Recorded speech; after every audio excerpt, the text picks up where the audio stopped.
Welcome to Truly Scary Ouija Stories. Smash like and subscribe to tread the thin line between reality and the surreal. Let's begin our eerie expedition.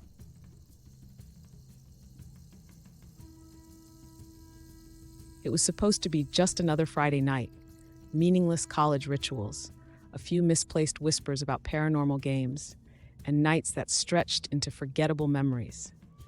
But as I stood in the dusty basement of Harrington Hall, the room dimly lit by nothing but an old string of fairy lights, I could feel the texture of every shadow, taste the dusty thrill of superstition in the air. That was the night we found the Ouija board. Mark, with his usual flair for the dramatic, was the one who unearthed it behind a pile of forgotten janitorial supplies. "Guys, look what we've got here," he called out, his voice a mixture of amusement and mischief. As we gathered around, the wooden board seemed innocuous enough, its surface scratched and the letters faded from age. None of us could have guessed how much it would change everything. "Let's give it a go," Mark said, glancing around at us. Sarah shivered, half in excitement, half in fear, clutching her oversized sweater closer as if it could protect her from unseen forces. Lily hesitated, her brow furrowed in doubt. "Why not?" I chimed in, more out of a challenge to my own skepticism than any belief in the supernatural. "It's just a game, right?" So, we huddled around the small table Mark had dragged to the center of the room, the Ouija board set before us like an ancient artifact. Mark volunteered as the first medium, with Sarah eagerly joining him. Their fingers lightly touched the wooden planchette, their faces a mixture of anticipation and fear. As the shadows danced on the walls, the first question was thrown into the darkness. "Is anyone there?" Mark asked, his voice barely above a whisper, yet thick with expectancy. The planchette stirred, sliding with a life of its own towards yes. Sarah gasped, her eyes wide with fear and fascination, while Mark's grin widened. "It's probably just the uneven table," Lily muttered, but her voice was tinged with doubt. Our questions began simply, queries met with playful answers. But as the night deepened, the air in the basement grew inexplicably colder, and the responses became strangely specific, mentioning things only we could know. It was as if the past had folded into the present, whispering secrets meant to remain forgotten. In that eerie glow of fairy lights, with the edges of reality seemingly blurred, we should have stopped. We should have discerned the warning veiled in the chilling air and the two knowing answers. But curiosity, as it often does, lured us deeper into the shadows we had no business exploring. The uneasy mirth that had started our adventure began to sour, morphing into a tension that twined around each of us like ivy. Our laughter diminished, replaced by tight smiles as we continued to press the board for answers. Whose invisible hands guided the planchette now? "Who are you?" I found myself asking, my voice a mix of fear and defiance. The planchette moved swiftly, more assured than before, spelling out a friend. But the atmosphere told a different story. It was heavy, thick with the scent of old dust and something unspoken. The fun had drained from Mark's face, replaced by a flicker of something dark. Curiosity, or perhaps fear. Sarah's hands trembled on the planchette, but she didn't pull away. Instead, she leaned in closer, her eyes fixed on the letters as though they could spring to life. "Did you die here?" she asked, her voice barely audible. The planchette hesitated, then slid with purpose across the board, spelling out no. Not a restless spirit of the hall then, but something else, something that wasn't bound to this place alone. A deep chill swept through the room, as if in warning. Lily, previously quiet, finally spoke, her voice sharp. "Ask it something else, something it can't know unless it really is something supernatural." Mark nodded, his usual bravado slipping slightly. "Okay, how did Jane Doe die?" He used the pseudonym of our friend who had died the previous year, a topic we hadn't spoken of in months, not since the police had closed it as an accident. We all held our breath as the planchette started moving again. "HEART," it began, and my heart raced with the echo of each letter.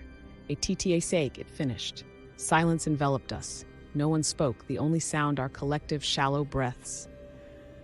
"That's wrong," Lily finally muttered, her face pale. "She died in a car accident," she added, a thin veil of confusion and fear settling over her features.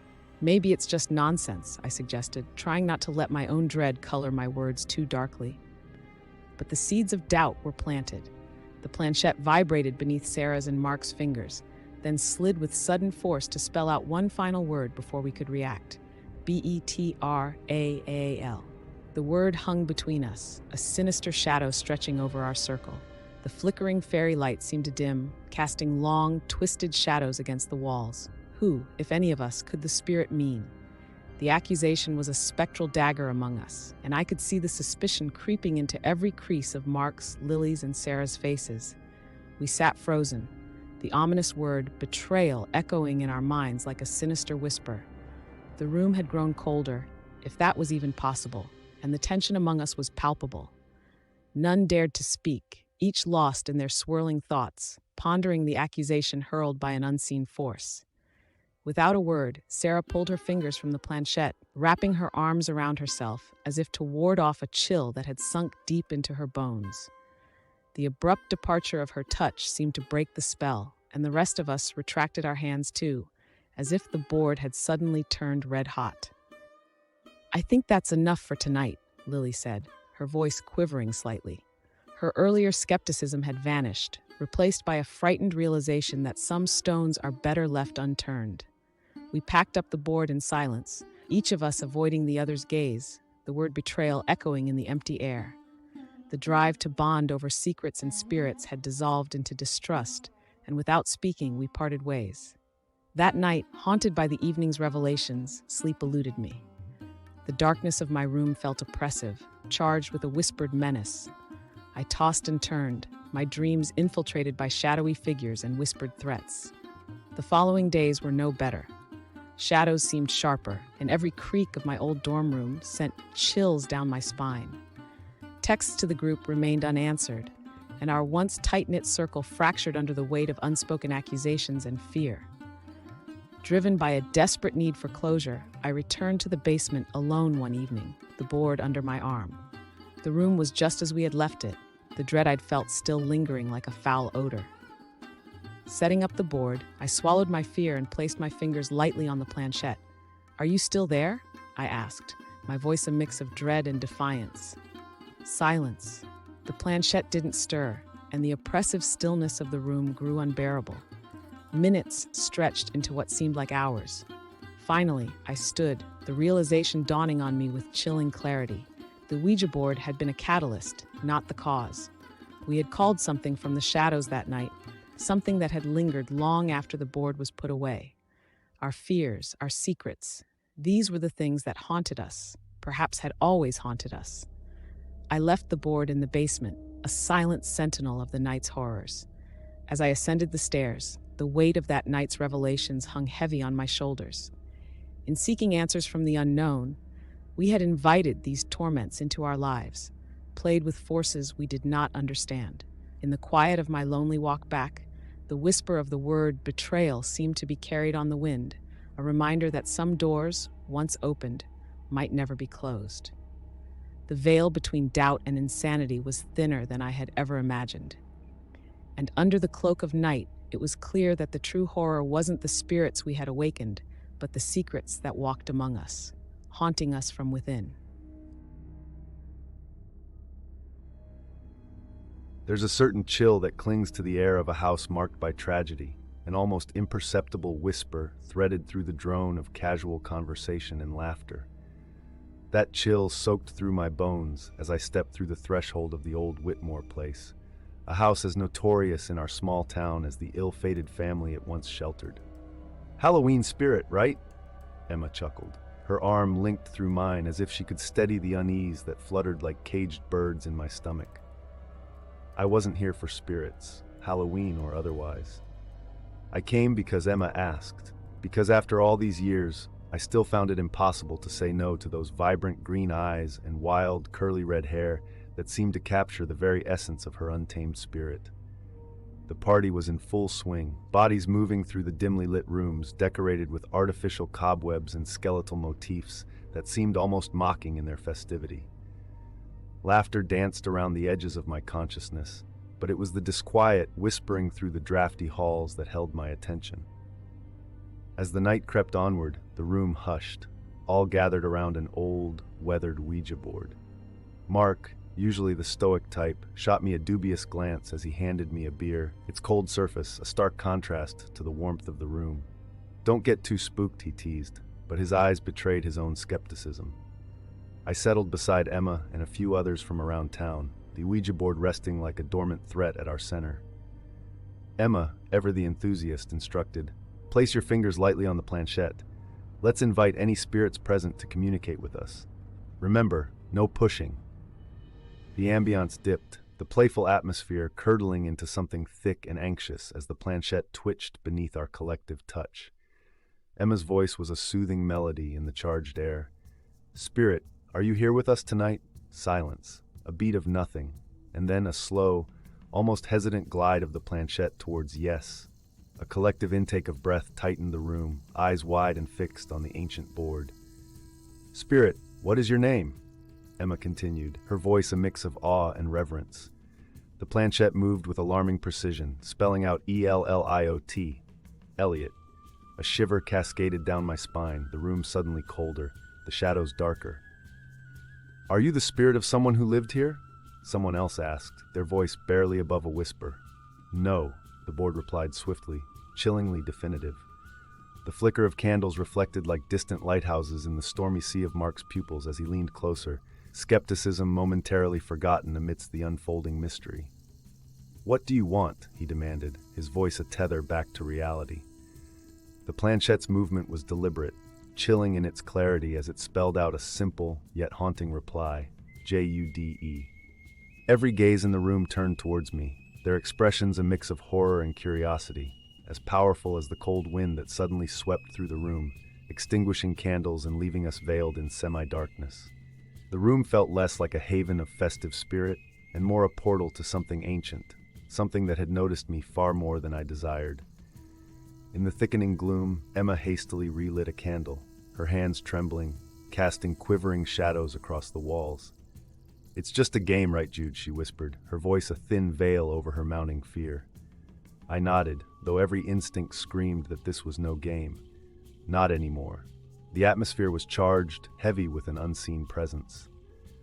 The next morning, under the stark, unforgiving light of day, the dread of the previous night should have diminished. It didn't. At my desk, the mundane glow of the computer screen couldn't dispel the chill that had settled deep in my bones. My coffee went cold as I scoured the internet for any mention of an Elliot connected to the old Whitmore house, but found nothing. The logical part of my mind clung to the hope that it was just a prank, a careful orchestration by Emma to spice up the party. Yet, the realist in me doubted. Emma was many things, but deceitful she was not. As the day dragged on, small, inexplicable incidents began to fray my nerves. Papers would go missing only to reappear where I had already checked. Faint whispers, unintelligible and soft, seemed to echo through the empty hallways of my home. Each odd occurrence twisted the knot of anxiety tighter. That night, shadows in my dreams twisted into dark, whispering silhouettes, all chanting, "Jude, Jude, Jude," in an unnerving litany. Fueled by a mix of fear and stubbornness, I returned to the Whitmore house. The door protested with a screech as I pushed into the now abandoned revelry room. Dust particles danced like mocking specters in the beam of my flashlight as I ascended to the attic, a place untouched by the party's gaiety. Here lay boxes of forgotten belongings, piled haphazardly. In the furthest corner, beneath a draped, moth-eaten cloth, I found an old, leather-bound diary. Its cover was coated in a thick layer of dust, the name Elliot Whitmore embossed faintly on the surface. My hands trembled as I paged through the diary.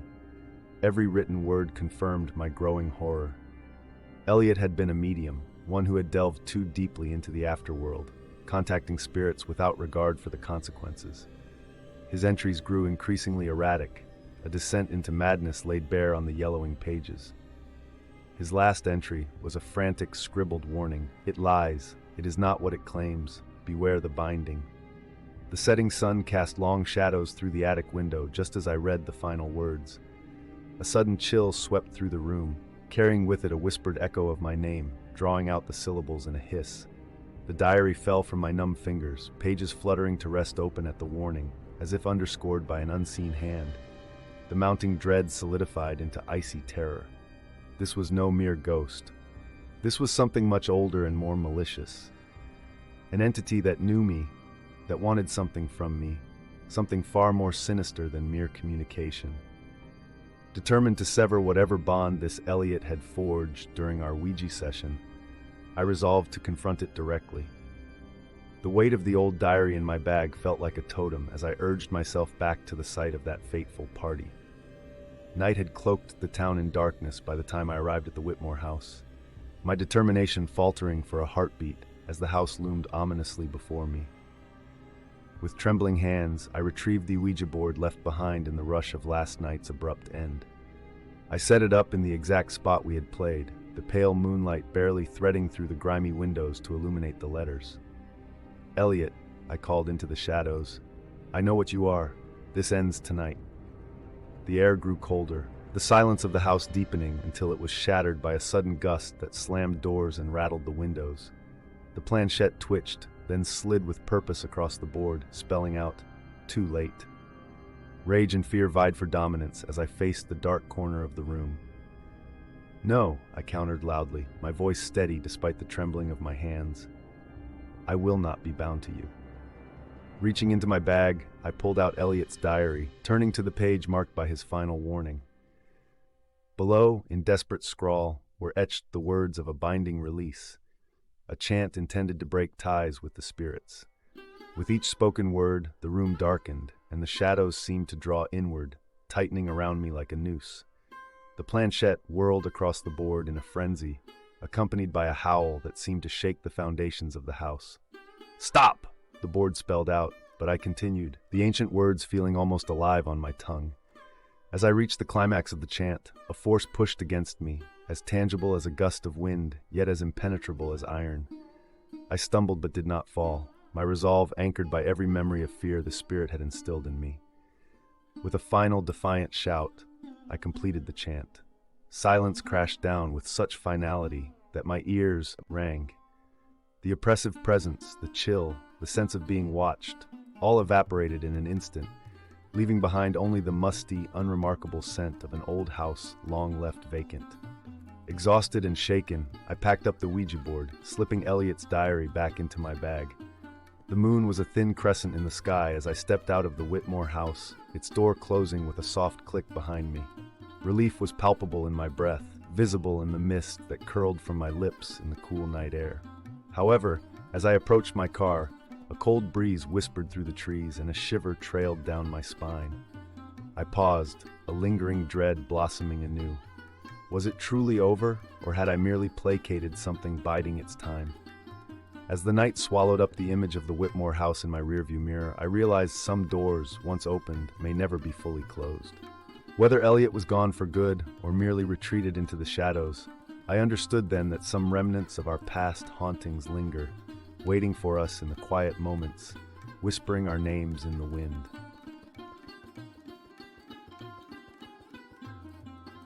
As the snow whispered secrets to the graying skies, the old wooden cabin appeared almost inviting, with its warm light spilling onto the freshly powdered ground.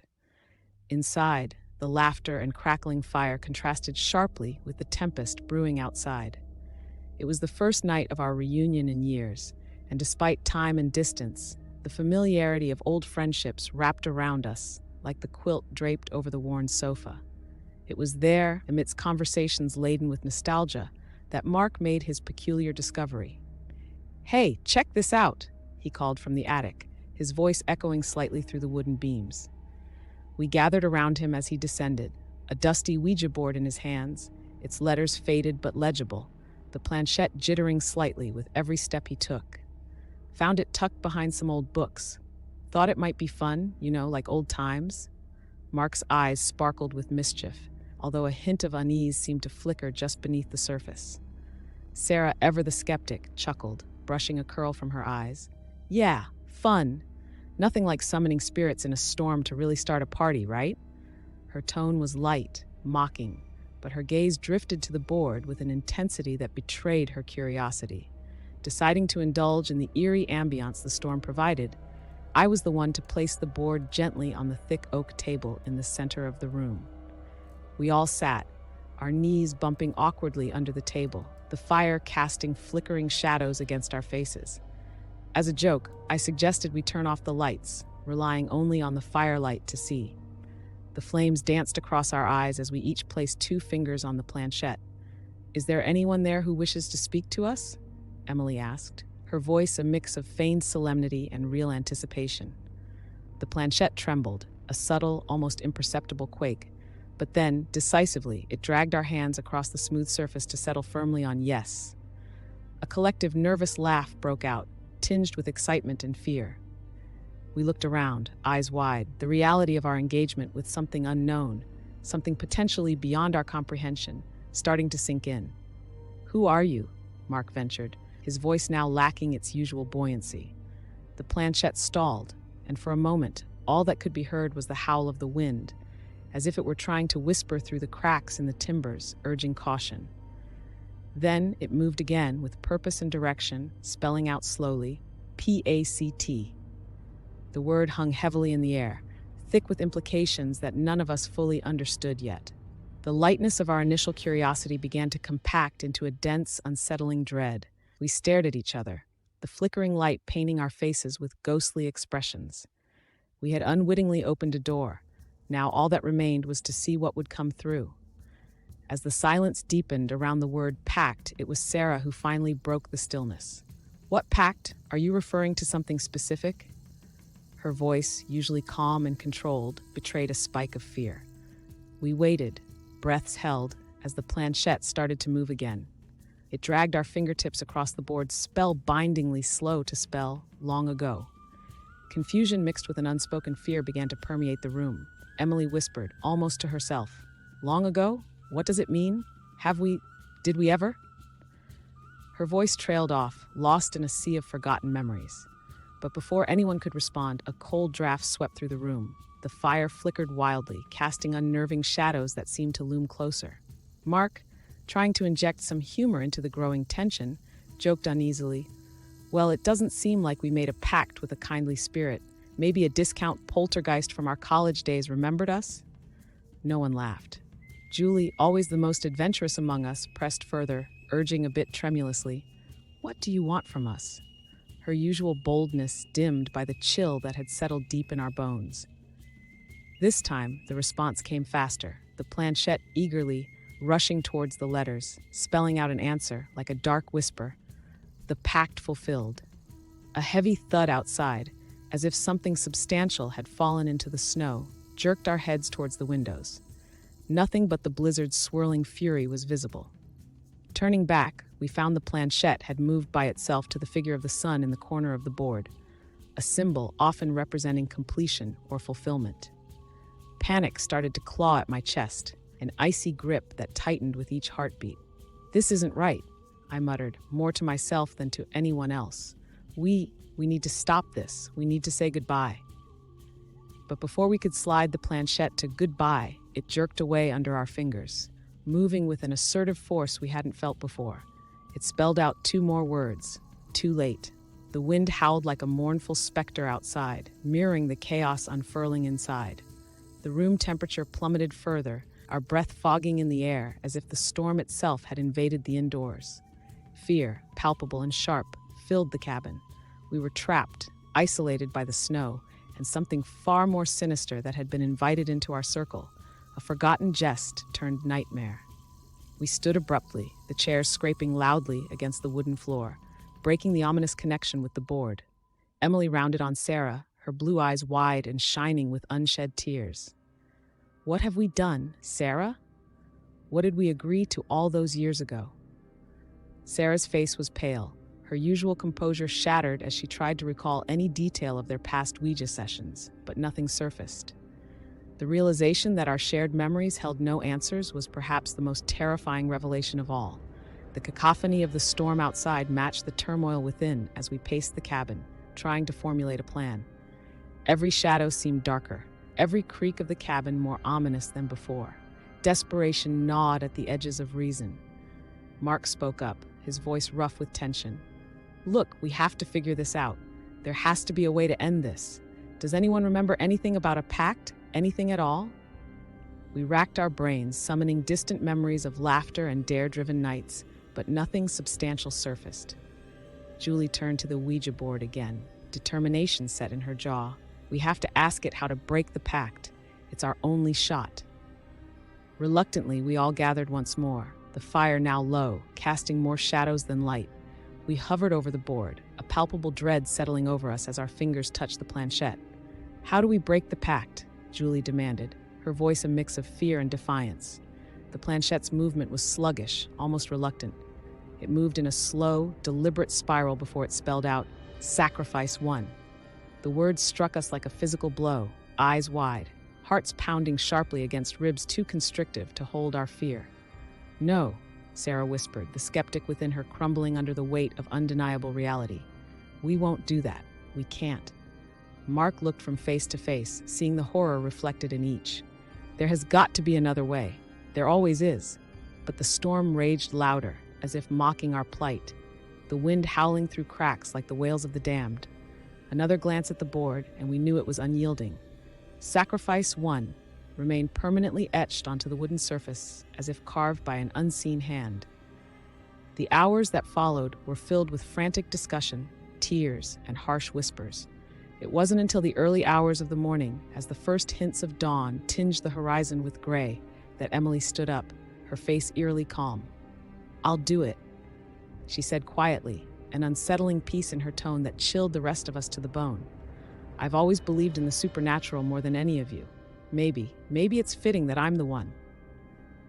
"No, Emily, we can't let you do this," I protested, but she silenced me with a sad smile. "It's okay. Maybe this way, it'll leave the rest of you alone. Maybe the pact will be fulfilled." Her decision haunted us, but in our deepest selves, tainted by fear and desperation, we were relieved. The ritual was simple and horrific, the details of which I buried deep in the shadows of my mind. When it was done, the silence that enveloped the cabin was more oppressive than the raging storm had ever been. Emily was gone. The planchette no longer moved, no matter how much we called to it in whispers and shouts. But even as the sun rose, casting light over a landscape serene and untouched by the horrors of the night, the weight of our sacrifice pressed down on us, suffocating, relentless. We left the cabin as soon as we could, the board left behind, untouched, cursed. My friends and I have never been the same since that night. We speak rarely, and when we do, it's never of what happened. But the guilt weighs heavy, a constant companion, and I still wonder at night if Emily's spirit finds us culpable. In quiet moments, when the wind howls just right, I swear I can still hear her voice, carried on the breeze, whispering truths I'm too afraid to face. And I wonder if the pact was truly fulfilled, or if it merely waits, biding its time for another storm, another night, to claim what remains of a forgotten jest. I've always been the skeptic. Ghost stories, supernatural phenomena, psychic predictions, I'd wave them all off as distractions for the weak-minded. But there's something inherently unsettling about a storm-whipped night, especially when you're holed up in an old, creaking lakeside cabin that begins to gnaw at even the sternest disbelief. This was supposed to be our last hurrah, a final weekend together before adulthood swept us into its relentless current. 5 college graduates clinging to the frayed edges of youth within the wooden walls of a family cabin that belonged to Emily's grandparents. Nestled by Lake Mara, it was isolated, encircled by towering pines that swayed and groaned under the weight of the wind, and it was perfect. Under the dull glow of old lanterns, while the rain pelted the windows like gravel, Emily pulled out an antiquated Ouija board she'd found in the attic. The board was an eerie relic, its letters faded and the wood seasoned by countless fingertips. "Let's give this a go," she said with a mischievous glint in her eye, her red curls bouncing as she set it on the worn coffee table. Despite my protests, logical reasons spouted about the irrationality of such games. Curiosity, that unyielding human trait, took over the others. Mark, always up for a laugh, was the first to join. "Come on, David, don't be such a bore," he chuckled, his sandy hair falling into his eyes as he plopped down beside Emily. It wasn't long before the others settled around the board, their fingers lightly touching the wooden planchette. "Is there anyone here with us?" Emily asked the darkness, her voice a mix of feigned solemnity and genuine curiosity. The wind howled in response, the cabin groaning as if burdened by secrets. For a moment, nothing happened. Then, slowly, almost imperceptibly, the planchette began to glide across the board. It felt like an age passed as it moved jerkily from letter to letter. A cold draft swept through the room and the candles flickered, casting eerie shadows that danced along the walls. M-A-R-A, Mark read aloud, hesitating mid-chuckle, the amusement draining from his face. A tension, palpable and chilling, filled the air. Before I could interject with rational explanations, the room seemed to grow colder, the shadows deeper. "Who is Mara?" asked Jenna, her voice barely a whisper, her eyes wide and shining with a mix of fear and fascination. The planchette resumed its eerie drift across the board, the wood beneath it creaking softly. "Drowned," it spelled out, the message stark and unsettling amid the staccato rhythm of the rain against the windows. And just like that, the playful atmosphere curdled into something far graver. The game had ceased to be a game. The lines between jest and reality blurred as old fears and stories about drowned spirits haunting Lake Mara surfaced in our minds. My heart raced, a skeptic's heart, unaccustomed to the tremors of irrational fear. But still I remained, my hands clutched in my lap, my eyes fixed on the board, as the storm outside raged, indifferent to the storm brewing within. The silence that hung over us was abruptly shattered when the planchette jerked toward no, as Jenna tried to end the session. "We should stop," she insisted, her voice a shaken whisper, but Mara, or whatever claimed to be Mara, wasn't having it. The word no was articulated with a force that seemed to push back against Jenna's fingertips, the wooden piece practically zipping across the board. Emily argued that we should respect the spirit's wishes. A heated discussion erupted between her and Mark, who now appeared visibly shaken and eager to break ties with the board. My own skepticism battled with the creeping dread that slithered like cold mist through my bones. Rational thoughts clashed with the unexplainable events unfolding, tethering my curiosity to the dimly lit room despite every instinct screaming for departure. The wind's howling crescendo seemed to mirror our rising panic. Suddenly, all candles extinguished in unison, as if snuffed out by an impatient breath. Darkness enveloped us. The cabin plunged into an opaque blackness that felt thick, almost suffocating. My heart hammered against my ribs, fighting the stillness that amplified every small sound into a cacophony of ominous whispers. In the stifling dark, senses heightened. The atmosphere thickened with the sound of our collective breaths, and another, subtler layer, a whisper. Not just the wind, but a soft, sibilant voice that seemed to curl around us. "You are mine," it hissed, a statement that scuttled across my skin like cold, nimble fingers. Frozen in place, we listened as soft footsteps padded across the wooden floor. The sound circled the table, pausing behind each of us as if inspecting its new claims. No one dared move. Even Mark's usually irreverent tone was replaced by a breath-held silence. The footsteps stopped, and the oppressive presence seemed to withdraw, the room suddenly feeling emptier, colder. With trembling hands, Mark scrambled for his phone, his earlier bravado drowned in palpable fear. He managed to flick on the flashlight, casting stark, trembling shadows against the walls. We looked at each other, faces pale and eyes wide, a silent agreement passing between us that no one would be sleeping tonight. Whatever skepticism had lingered was washed away by the raw, unfiltered fear that Mara had instilled in us, a fear that clung like damp to our thoughts. In a desperate, unspoken consensus, we huddled together, waiting for the dawn, listening to the storm's howl intermingle with the faint whispers that seemed to echo through the cracks and crevices of the old cabin.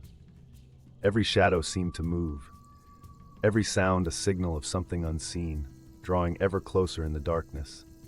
As the first pale rays of dawn bled through the storm clouds, the oppressive atmosphere lifted slightly, allowing us to breathe a bit easier, though the shadows still tugged at the edges of our vision.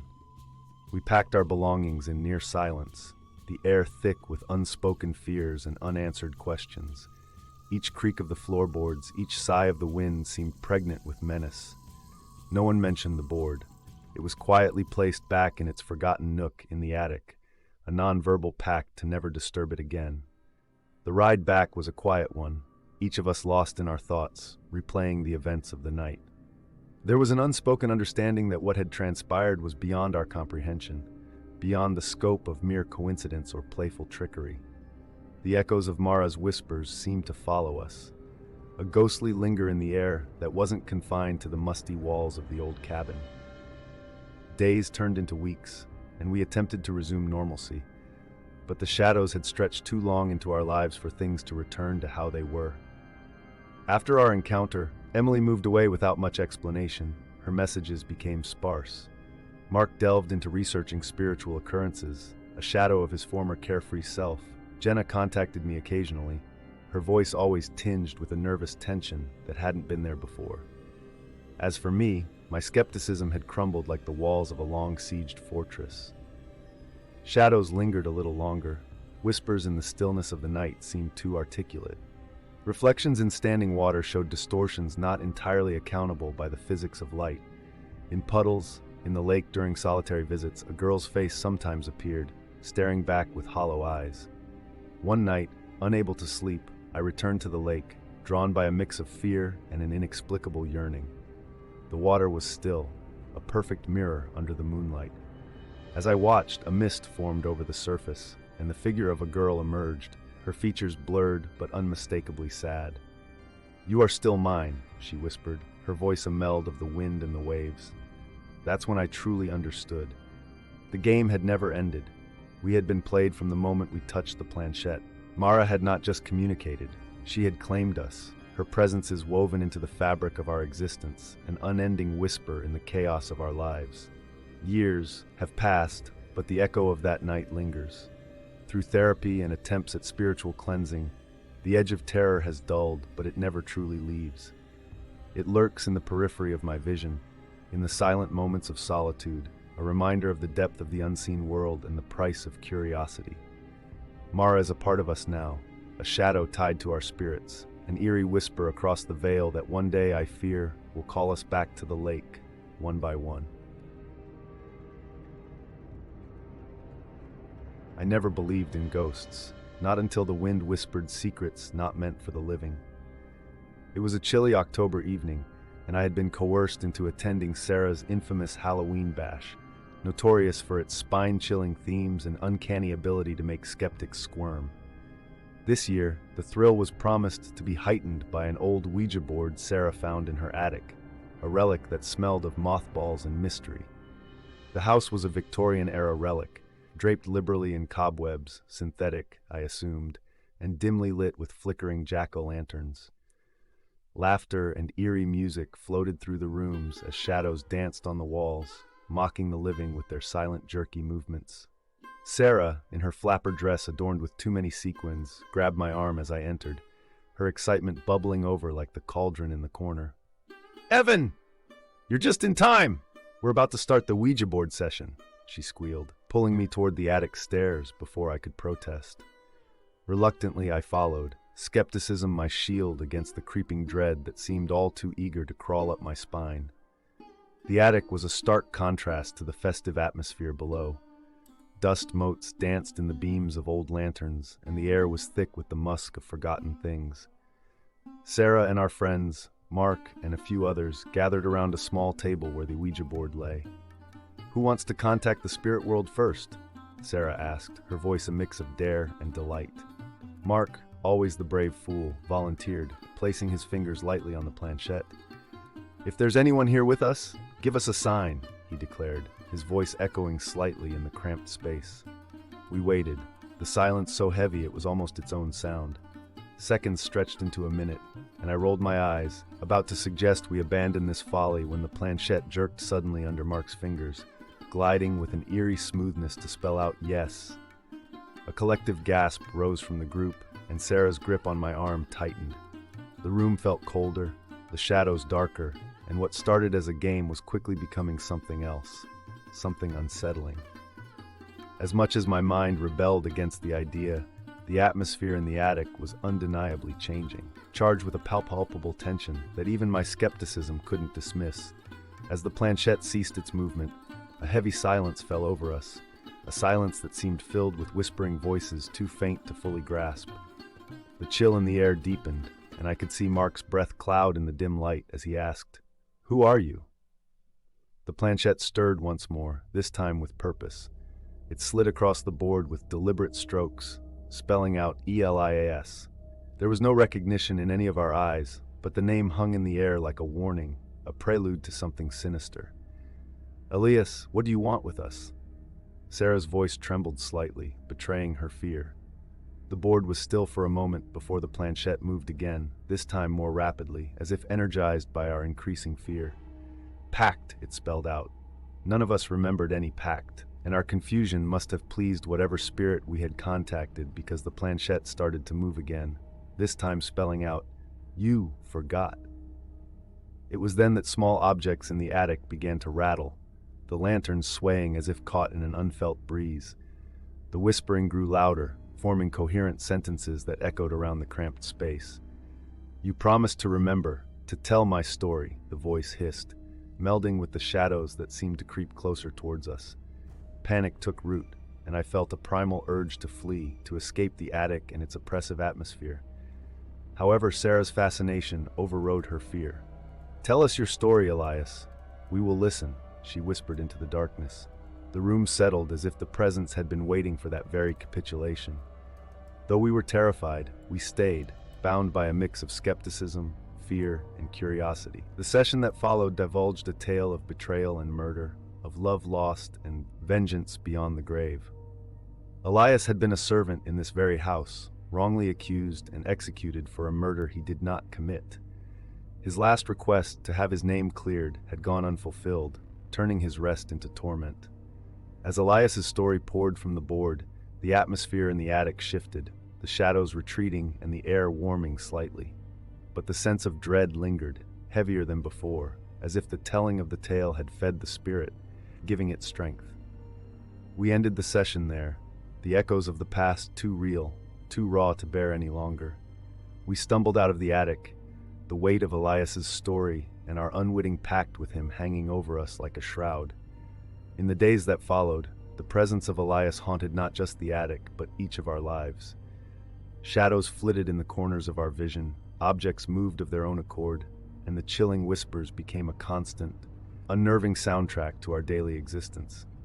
The nightmares were the worst, vivid replays of Elias's last moments, his pleas for justice echoing in the dark corridors of our dreams. Despite our fear, and perhaps because of it, we realized that ignoring Elias was not an option. His spirit had woven itself into the fabric of our reality, demanding attention, demanding justice. We gathered again at Sarah's house, a mix of determination and dread settling over us as we researched old archives and newspapers for anything that could substantiate Elias's story. After exhaustive searches, we unearthed the truth about Elias's wrongful accusation and execution. Armed with his story, we understood what we needed to do. Our next and final Ouija session wasn't like the first.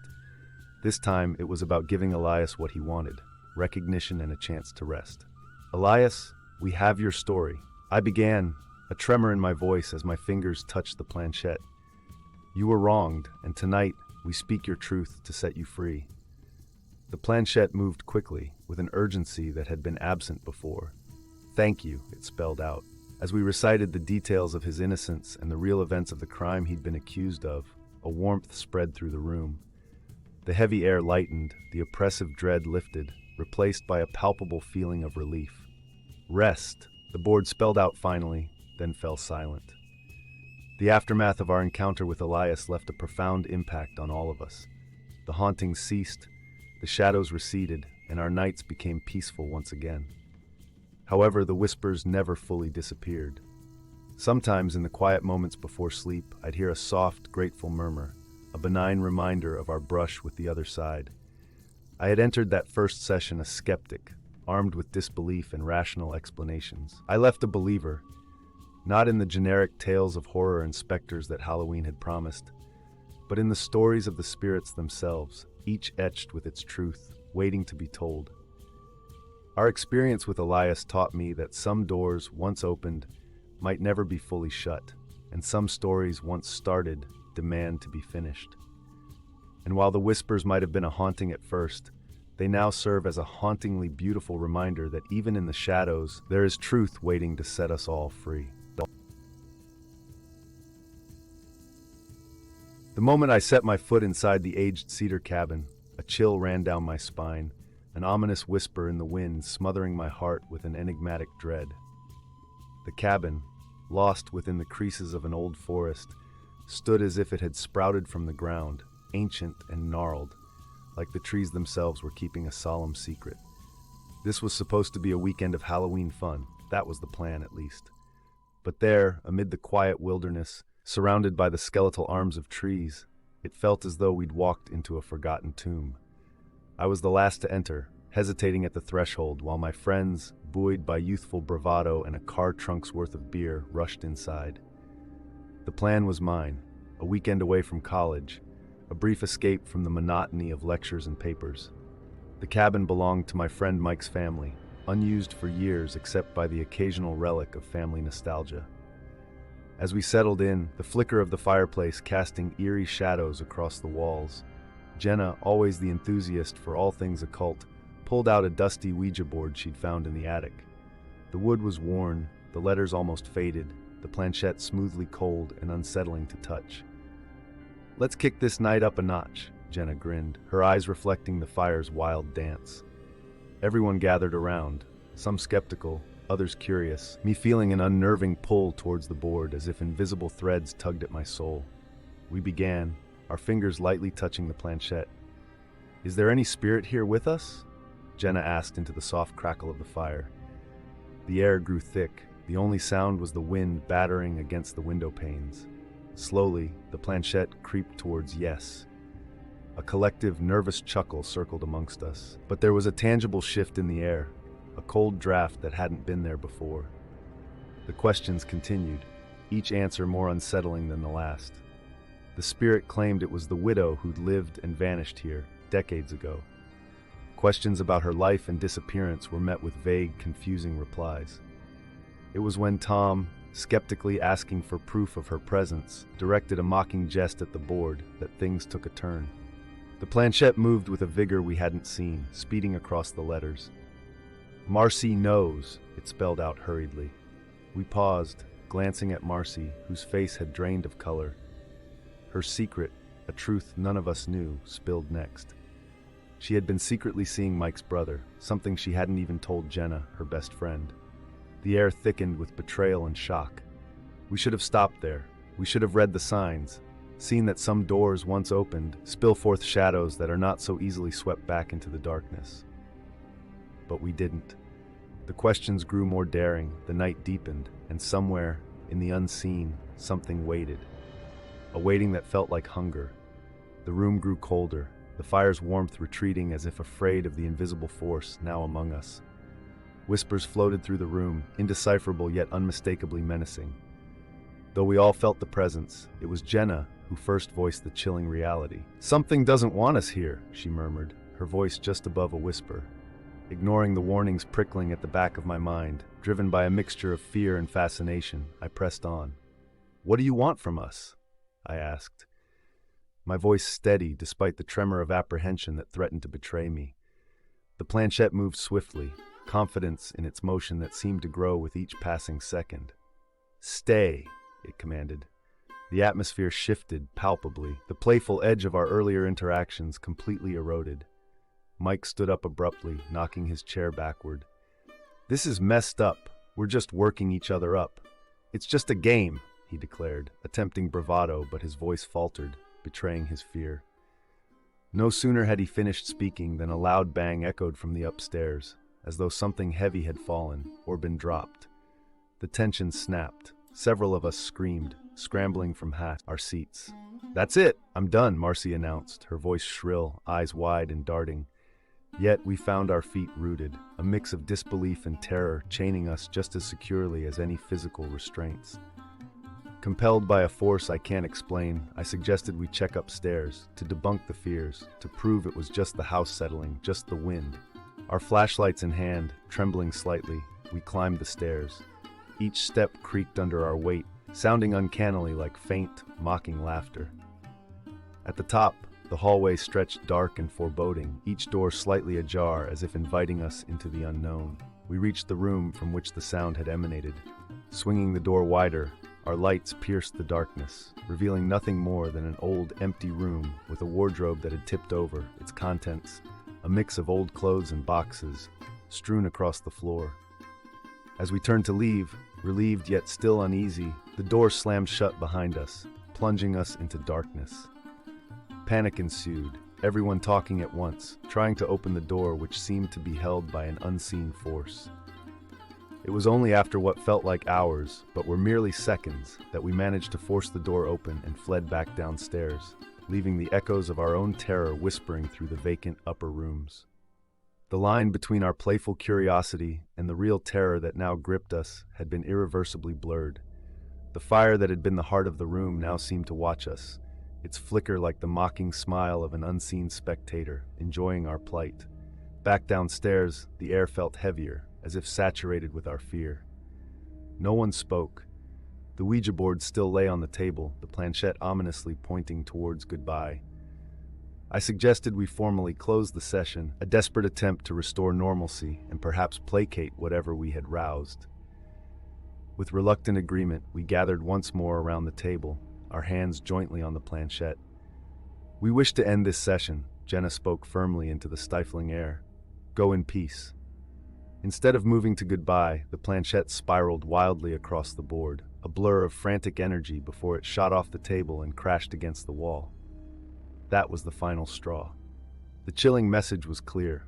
Whatever we were dealing with had no intention of leaving or letting us go. The room exploded into chaos, each of us shouting over the other, the sound mingling with the increasing howl of the wind outside, as if nature itself had risen in chorus with our panic. It was in the midst of this tumult that I noticed the old bookshelf swinging slightly, revealing a gap. Driven by an impulse I couldn't explain, I approached and discovered it was a hidden door. Inside, I found a small, dust-lined room that bore the distinct odor of decay and old parchment. There, amongst various antiquated objects, was an ornate diary bearing the name of the widow. Its pages told of dark pacts and forbidden knowledge, a grim testament to a soul forever bound to the nether. With the diary in hand, I returned to the group, the artifact serving as a grim centerpiece as we sat in a strained circle, flicking through its cursed pages. As we delved deeper, the story unraveled, a tale of the widow's descent into the occult, her dealings with an entity far beyond her control, and the pact she made, tying her spirit and those of others she would draw into this cursed place. Realizing we were the latest victims of this pact, we decided to attempt one final severing act. We burned the Ouija board and the diary in the fireplace, watching as the flames consumed them, hoping fervently that this would break our connection to the spirit. The fire blazed intensely as if it fought back, a shriek echoing down the chimney as the last of the pages turned to ash, a sound not of this world, a cry of anger or perhaps of release. We left the cabin at dawn, the early light pale and uninviting, a stark contrast to the usual promise of morning.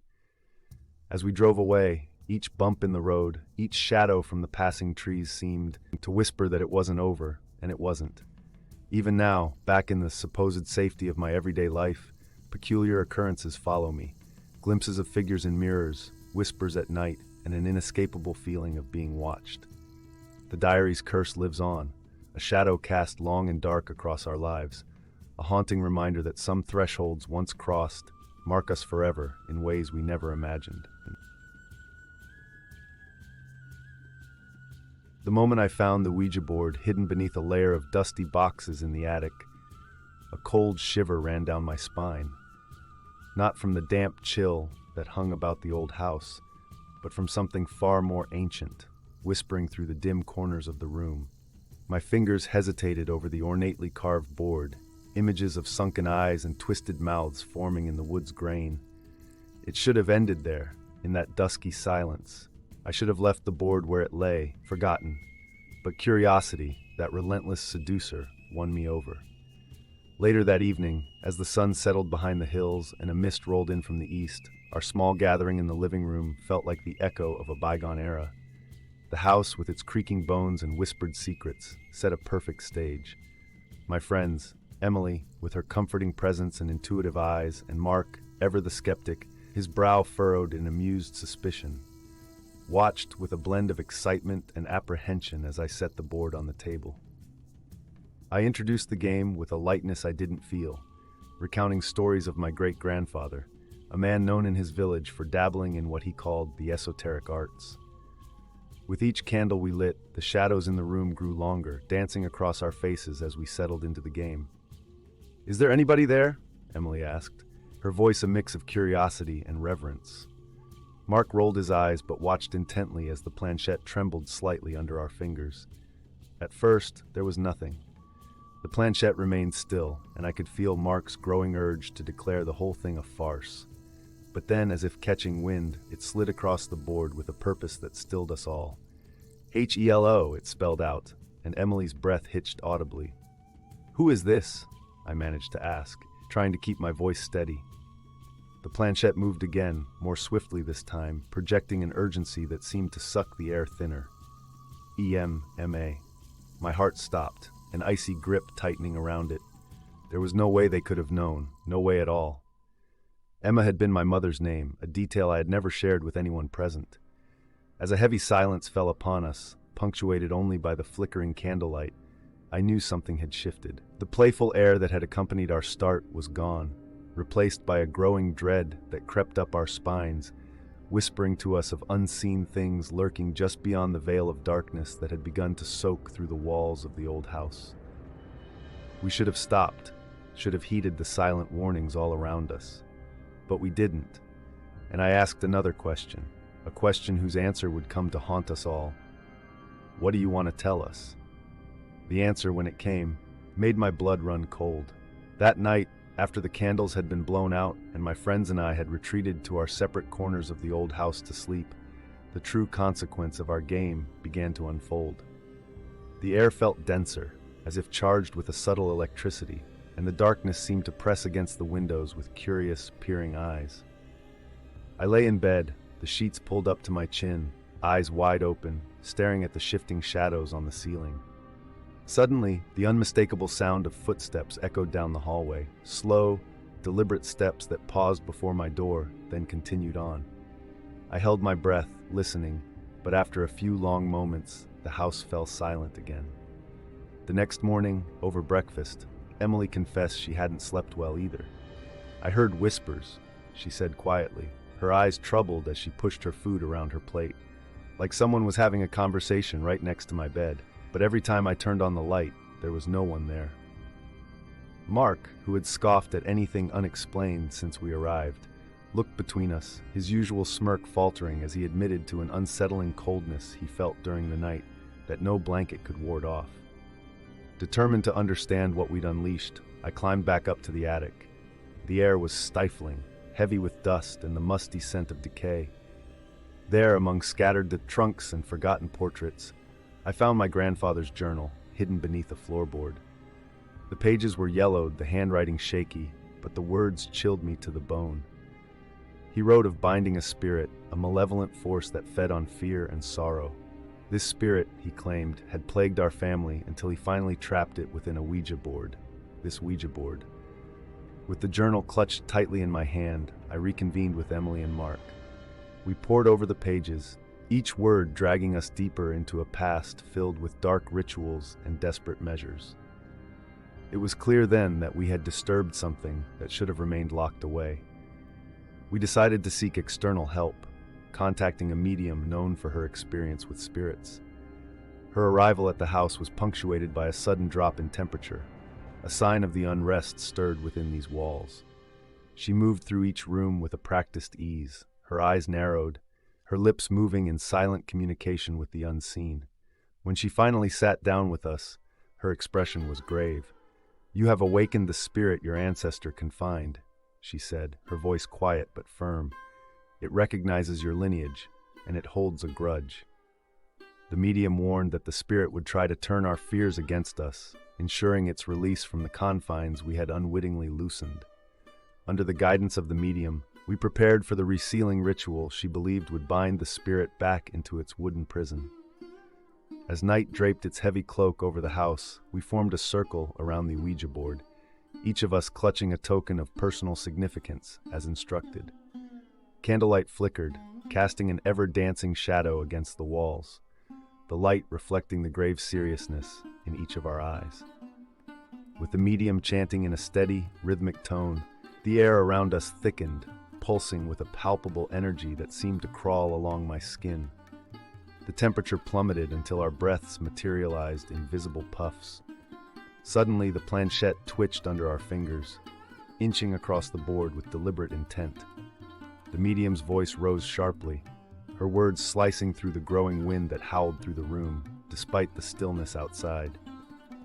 "Fear not what it shows you," she commanded, as the room bent with the shadows contorting into grotesque forms, each one playing on our deepest fears. Emily gasped next to me, her eyes wide with terror at the sight of shadowy figures whispering at her ear. Mark's jaw was set firm, his face strained as if resisting an unseen force attempting to pull him away. I felt the chilling touch of invisible hands clawing at my ankles, whispering deceitful promises. Using my mother's old silver locket as my token, I held it tight, focusing on the memories of love and protection it symbolized, channeling every ounce of willpower into the recitation of the ritual words we had been given. The wind screamed in defiance, the house shaking to its foundations, the shadows swirling faster around us, but we held the line, not out of bravery, but out of sheer necessity.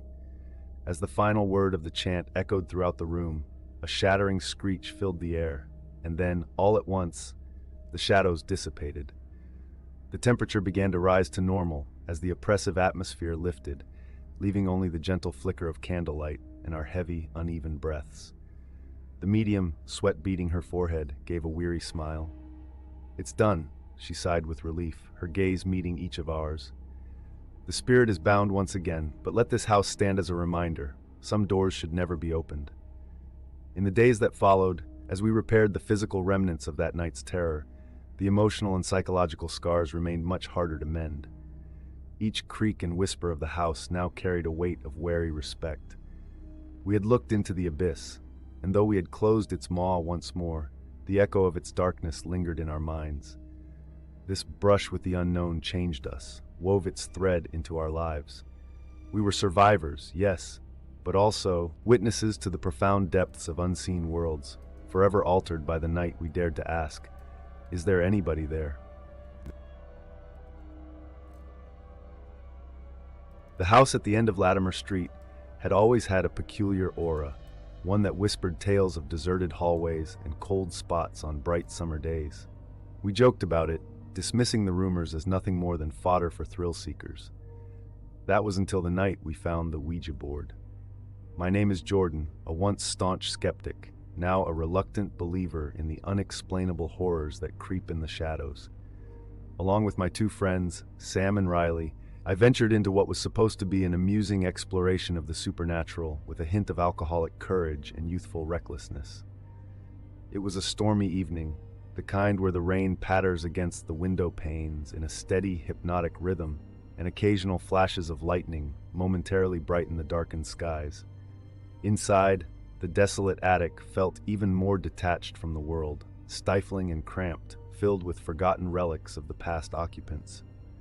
Riley, ever the instigator, uncovered the dusty Ouija board beneath a pile of worn-out books and moth-eaten clothing. With a smirk, he suggested we give it a try. "What's the worst that could happen?" he had said, a question we'd later regret not pondering over longer. We set up our makeshift seance area with a seriousness that contrasted sharply with our initial skepticism. 3 candles flickered nervously as we sat in a tight circle, the Ouija board in the middle. Sam, whose fascination with the occult had always been a playful interest, was the first to place his fingers lightly on the planchette. "Is anyone there?" he challenged the silence, his voice a mix of derision and intrigue. At first, nothing happened. The anticlimax hung heavy in the room, our expectations slowly deflating. Then, as if pushed by an invisible hand, the planchette jerked towards yes.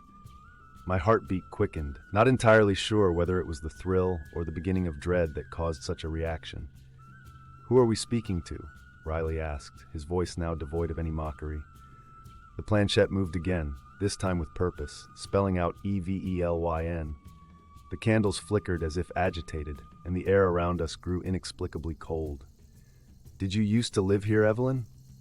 I found myself asking, drawn into the unfolding mystery despite my reservations. The planchette's glide to yes seemed slower, more deliberate this time.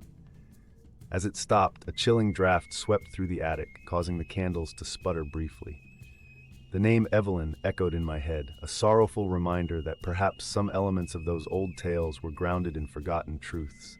It was then we heard it, a soft, sorrowful weeping coming from the dark corner of the attic.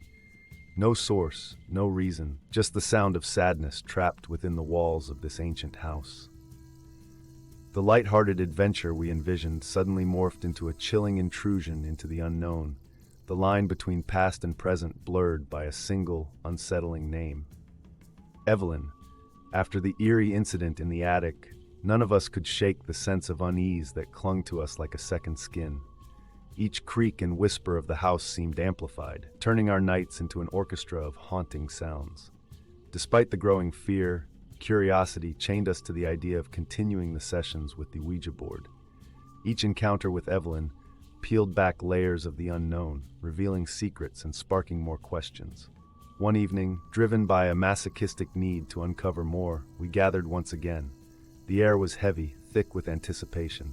This time it was Riley who initiated the session. "Evelyn, were you harmed in this house?" His voice was a mixture of concern and dread. The response was immediate. The planchette darted across the board to spell murder. The candles flamed as if caught in a sudden draught, then dimmed, enveloping us in a tentative gloom. A picture frame slammed to the floor in the next room, the crack of old glass shattering the tense silence. Each of us stared at each other, the reality of what we might be dealing with settling in like the cold. Was Evelyn reaching out from beyond for justice or something more sinister? It wasn't just the physical occurrences that escalated. Psychological strains began to manifest. Nightmares invaded our sleep, vivid and disturbing. I dreamt of wandering through the house, following the sound of weeping that turned into anguished screams as I pushed through a door, only to wake up in a cold sweat before seeing the source. Sam confessed to dreams where shadowy figures whispered dark secrets in his ears. Riley, tough as ever, admitted to waking up feeling like someone was pressing down on his chest, leaving him gasping for air. The boundaries between what was real and the products of our agitated minds began to blur. Each session with the board seemed to intensify the phenomena, with Evelyn's communications growing increasingly cryptic and foreboding. She began to allude to a betrayal, a sin committed not by her, but one that resonated through the walls of the house, a wrongdoing tied somehow to Sam. Driven by a mixed sense of terror and need for answers, we confronted Sam. Under the flicker of the hallway's lone bulb, he looked different. The shadows seemed to cling to him more fondly, his eyes hollow with untold stories. With a voice that barely carried above a whisper, he revealed a truth that chilled me to the bone. His family had owned this house generations ago, a fact he had omitted. According to the family lore, something terrible had happened here, something that resulted in a hushed-up scandal and a hurried sale of the property. The trust I had in Sam wavered as he spoke, the pieces of a sinister puzzle clicking into place with each reluctant word. He was linked to this place, to Evelyn, more than any of us could have guessed. As he divulged his family's dark past, I couldn't help but wonder if bringing us here was truly an accident or part of a darker intent. The revelation of Sam's connection to the house cast a shadow over our subsequent meetings. Suspicion and fear intertwined, making each session with the Ouija board a battleground of emotions. One particularly stormy night, as thunder rolled over us like angry waves, we gathered around the board for what would unknowingly be the last time. This session felt different. The air was charged, heavy with the scent of ozone, as if the storm outside had seeped into the very walls of the house. Reluctantly, we placed our fingers on the planchette, a silent acknowledgement of the dread each of us felt. "Evelyn, what do you want from us?" I asked, my voice barely above a whisper. The planchette moved quickly, more forceful than ever before, as it spelled out freedom. The lights in the room flickered as it moved, casting dancing shadows that seemed to lurk just out of sight. Then, as if drawn by the force of our fear, it moved again, spelling truth. Riley, who had always been the strongest among us, seemed particularly agitated. "What truth? What freedom?" he demanded, his voice breaking the tense silence. The response was immediate and chilling: betrayal. At that moment, a loud crash echoed through the house as the living room window shattered, the storm's winds howling into our sanctuary like a beast freed from its cage. The candles went out, plunging us into darkness, the only light now coming from the sporadic bursts of lightning outside, illuminating the terror on our faces. It was then that Sam broke down, confessing the full extent of his family's cursed legacy. His ancestor had been responsible for a terrible injustice against a young woman named Evelyn, who was wrongfully accused of witchcraft and murdered in this very house. His family had been haunted ever since, and he believed that by facing this past with us, he might somehow right the wrong and break the curse. The atmosphere grew denser, the storm's rage mirroring our own turmoil. We decided to perform a ritual, a cleansing that Sam's grandmother had once described, to put Evelyn's spirit to rest. Using an old family tome, we recited verses in the flickering torchlight, our voices steady despite the chaos around us. As we spoke the final words of the ritual, the house trembled, the wind screamed, and then, as suddenly as it had begun, everything stopped. The calm that followed was not peaceful but hollow, as if we had emptied ourselves of more than just fear. In the days that followed, the hauntings ceased.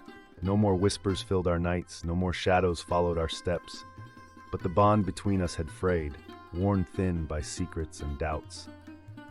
I moved out at the semester's end, unable to walk the halls without remembering the terror and betrayal. As I left Latimer Street for the last time, I couldn't help but wonder if Evelyn had truly found her peace, or if we had merely silenced her torment. The line between liberation and suppression blurred, a lingering question that haunts me still. My skepticism may have been shaken, but the truth, it seemed, remained shrouded in the shadows of those old, whispering walls. 20 years ago, we found it amusing to ask the dark for a favor. Now it's coming to collect.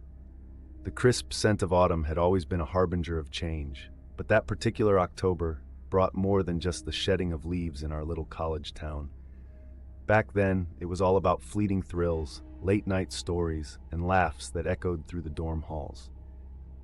Tom, Sarah, and I were the usual trio, inseparable in our adventures and misadventures alike. It was Sarah who first suggested using a Ouija board that fateful night. Just something to liven up the evening, she had said, her eyes twinkling with the promise of mystery and, admittedly, a bit of mischief. None of us took it seriously when we drove out to the old Whitmore house, the one that loomed at the edge of town covered in ivy and rumors. We each harbored a skeptic's heart and a thrill-seeker's soul, a combination that would, unbeknownst to us, summon much more than we were prepared to handle. As we laid the Ouija board on the floor of that dusty, abandoned living room, our laughter mingled with the creaking of the old wooden floors. Candlelight flickered, casting long shadows that danced along the cracked walls. The air was musty, thick with the dust of disuse and the subtle scent of decay. It started as a game. It always does. But as the planchette began to move, jerkily at first, and then with a fluid certainty that stilled our laughter, a cold dread settled in my stomach. The candles seemed to burn a little dimmer as the keeper introduced itself through the letters on the board. The game ended with a pact none of us took to heart at the moment, entranced by the spectral atmosphere and the adrenaline of youthful folly. Return in 20 years, the board spelled out as our final agreement. We didn't understand the full weight of those words, nor did we see the shadows creeping along the edges of the room as we packed up, the echo of our promises lingering in the stale air. Years slipped by in a blink, life filled with careers, moves, and the occasional card during the holidays. I settled into a pragmatic existence as an engineer, my days defined by logic and concrete realities. That is, until the pact began to make itself known. I jolted awake one night to find my front door ajar, cold autumn winds sweeping in to scatter papers and whisper secrets. The walls bore symbols in a dark, sticky substance that I dared not touch, symbols that mirrored the faded symbols on the once hidden Ouija board. My heart raced as memories surged, the fear I felt that night returning with chilling clarity. In the light of day, under the unyielding gaze of the rational morning sun, I reached out to Tom and Sarah. Each call that connected bore the same mix of relief and terror. Relief at the sound of familiar voices, terror that they too recounted disturbances dark and inexplicable. "We need to meet," I insisted, my voice a mix of fear and command. And so the decision was set. We chose the quiet sanctuary of a small local cafe to reconnect, a stark contrast to the haunted vistas of our shared memory. As I approached the cafe, I noted Tom standing outside, his posture tenser than I remembered, his eyes darting around as if he expected the shadows themselves to spring to life.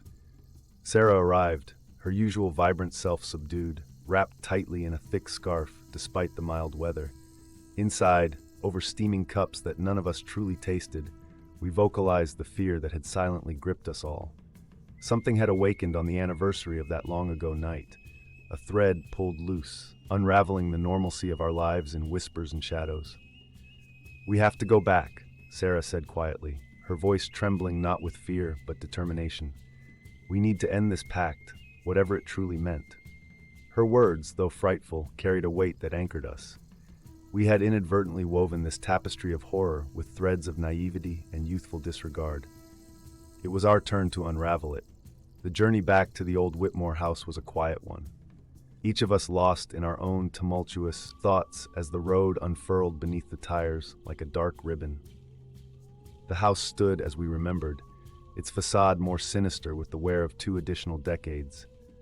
Ivy clung desperately to the brickwork, and the windows gaped like blind eyes into the soul of the forgotten. We hesitated at the threshold, the weight of our impending actions pressing down like the heavy air before a storm. Sarah was the first to step inside, her resolve stiffening her spine as she crossed into the shadow-filled entryway. Tom followed, his usual humor replaced by a grim set to his jaw.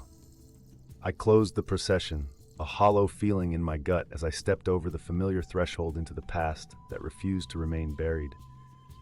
Our footfalls echoed in the empty rooms as we made our way to the heart of the house where our pact had been sealed. The setting sun filtered through the broken windows, casting elongated shadows that twisted as if in warning. The room was colder than the rest of the house, as if it remembered our last visit. We set up the candles in a small circle, the same as before, and placed the Ouija board in the center. The planchette was cold under my fingers, colder still as it began to move with a familiar purpose. It wasn't the hesitant, stuttering motion from 2 decades ago, but confident and deliberate. "Welcome back," it spelled out, and the simple greeting ran down my spine like ice water. The keeper was quick to establish control, its presence in the room palpable. As it had promised 20 years ago, it now demanded the fulfillment of the pact. The air thickened, the shadows deepened, and we realized that something far more malevolent had anchored itself to that room, to the board, to us. It began with Tom. Whispering voices filled the corners of the room, growing louder as shadows coalesced into the form of a small, hunched figure that darted just out of sight whenever he tried to focus on it. Tom's laughter was hollow, forced as he tried to deny the fear gripping his heart. But his eyes, wide and darting, told the true story of his terror. Sarah was next. The temperature around her dropped suddenly, her breath appearing as mist in the air. Figures appeared in the periphery of her vision, faces of long-lost loved ones, twisted into expressions of sorrow and pain. They reached for her, their hands passing through the air inches from her skin. Their touch felt as an icy wind that made her gasp and recoil. My ordeal was no less petrifying.